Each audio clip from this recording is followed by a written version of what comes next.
Hey everyone, in this video I'm going to show you a step-by-step tutorial on how to customize company settings in QuickBooks.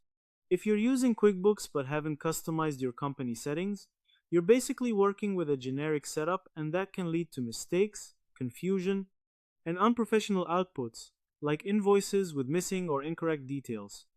Setting this up properly is one of the first things you should do because it affects everything from your branding to your financial records.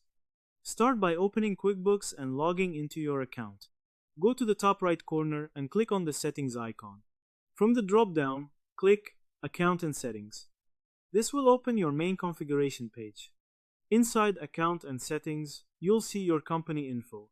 Here you can update the company name, address, email, phone number, website, and industry. Why this matters?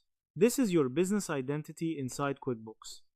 You'll also see fields for your legal business name and business type. This is important for taxes and financial reporting and prevents legal or accounting issues later. After editing everything, it automatically saves everything, so you don't have to look for the Save button. Using QuickBooks correctly starts with properly configured company settings. To summarize, customizing company settings in QuickBooks involves going to the Settings icon, opening Account and Settings, editing your company and legal information, and saving your changes. This ensures your business information is accurate and reflected across all your financial documents. And that's how to customize company settings in QuickBooks.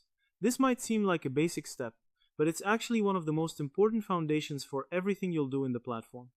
If your setup is clean and accurate, everything else becomes easier. Your invoices look professional, your reports make sense, and your business runs smoother. Don't rush this. Take a few minutes to review and get it right. It's a small step that saves you from bigger problems later. So that's how you do it. I hope you guys liked this video. Subscribe for more, like for more, and share for more. I hope to see you again. Goodbye.